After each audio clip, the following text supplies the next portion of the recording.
Bitcoin விலை வரலாறு காணாத உயர்வை கண்டிருக்கிறது. புதிய உச்சத்தை தொட்டிருக்கிறது. அண்மை செய்தியை பார்த்து வருகிறோம். பிட்காயின் விலை வரலாறு காணாத அளவில் புதிய உச்சத்தை தொட்டுள்ளது.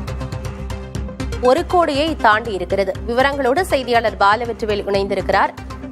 கூடுதல் விவரம் என்ன பாலவெற்றிவேல்? ஆனந்தி, உலகின் மிக பிரபலமான கிரிப்டோ கரன்சி நாணயமான பிட்காயின் இதுவரையும் இல்லாத அளவிற்கு உச்சபட்டமான ஒரு விலையை தொட்டிருக்கிறது. அதனுடைய மதிப்பு, ஒரு பிட்காயினுடைய விலை அமெரிக்க டாலர் படி $1,25,000 என கூறப்படுகிறது. அதாவது இந்திய மதிப்பில் 1,04,00,000 ரூபாய்க்கு ஒரு கிரிப்டோ கரன்சி நாணயமான பிட்காயினுடைய விலை மதிப்பு அதிகரித்து விற்கப்படுவது முதலீட்டாளர்கள் மற்றும் அது தொடர்பான வர்த்தகத்தினர் இடையே மிகப்பெரிய ஒரு ஆச்சரியத்தை ஏற்படுத்தி இருக்கிறது.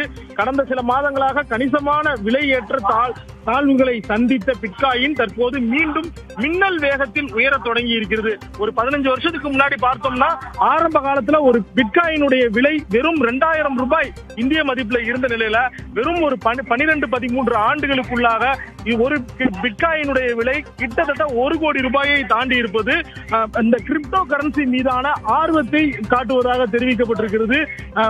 பிட்காயினை போலவே அதனுடைய சக கிரிப்டோ கரன்சி நாணயங்களான இத்தீரியம், சொலானா போன்ற நாணயங்களுடைய விலையும் பாத்தீங்கன்னா இரட்டை இலக்கத்தை கண்டிருப்பதாக தெரிவிக்கப்பட்டிருக்கிறது. இந்தியாவை பொறுத்தவரை பிட்காயின் மற்றும் கிரிப்டோ நாணயங்கள் சட்டப்பூர்வமாக தடை செய்யப்பட்டாலும் பணம் படைத்தவர்கள் பலர் தொடர்ந்து பிட்காயின்களை பயன்படுத்தி வருவதாக தரவுகள் தெரிவிக்கின்றது. இந்த விலை உயர்வு இந்திய முதலீட்டாளர்கள் மத்தியில் மிகுந்த கவனத்தையும் ஏற்படுத்தி இருக்கிறது. ஆனந்தி, பிட்காயின் விலை வரலாறு காணாத உயர்வை கண்டிருக்கிறது. பாலவெற்றிவேல், இந்த விலை உயர்வு அப்படிங்கிறது சர்வதேச சந்தையில என்ன மாதிரியான தாக்கங்களை ஏற்படுத்தும்? பிட்காயின் என்பது எந்த விதமான ஒரு அங்கீகரிக்கப்பட்ட ஒரு நாணயம் என கூற முடியாது. அதாவது பல நாடுகள்ல அமெரிக்கா, ஐரோப்பிய நாடுகள்ல இந்த பிட்காயின் மதிப்பை பாத்தீங்கன்னா அங்கீகரித்தாலும் அது யாரும் எந்த ஒரு நாட்டினாலும் அதிகாரப்பூர்வமாக வெளியிடப்படவில்லை. இது ஒரு டிஜிட்டல் கரன்சி என நாம் தெரிவிக்கலாம். இது போன்று உங்களுக்கு பாத்தீங்கன்னா கிரிப்டோ கரன்சி மீதான ஒரு முதலீடுகள் சமீப காலமாக அதிகரித்து வருகிறது. பொதுவாக நிலத்தின் மீது அதிக முதலீடு செய்வார்கள்.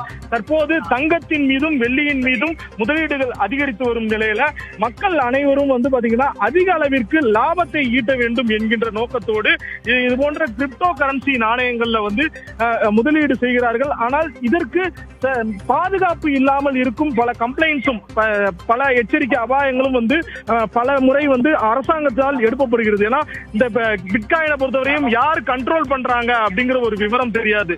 ஏதாவது ஒரு நாட்டில இருந்து அவர்கள் இது போன்ற ஒரு கிரிப்டோ கரன்சியை உருவாக்கி வருகிறார்கள். இதுவரையும் பாத்தீங்கன்னா சந்தையில 100க்கும் மேற்பட்ட கிரிப்டோ கரன்சி இருக்கிறது. அந்த 100க்கும் மேற்பட்டதுல பிட்காயின் தான் உச்சத்தில் இருக்கிறது. அதை தான் நம்ம பாத்தீங்கன்னா ஒரு பிட்காயினுடைய விலை 1 கோடியை தாண்டி இருப்பதை பார்க்கிறோம். மக்கள் அதிகமாக தங்கத்தை தாண்டி தற்போது கிரிப்டோ கரன்சியிலும் ஆர்வம் காட்டுகிறார்கள், அதில் முதலீடு செய்கிறார்கள் என்பதற்கு எடுத்துக்காட்டாக இந்த 12 வருடத்துல ஒரு பிட்காயினுடைய விலை 1 கோடி ரூபாயை தாண்டி இருப்பதை நம்மளால பார்க்க முடிகிறது. தகவல்களை வழங்கியமைக்கு நன்றி பாலவெற்றிவேல்.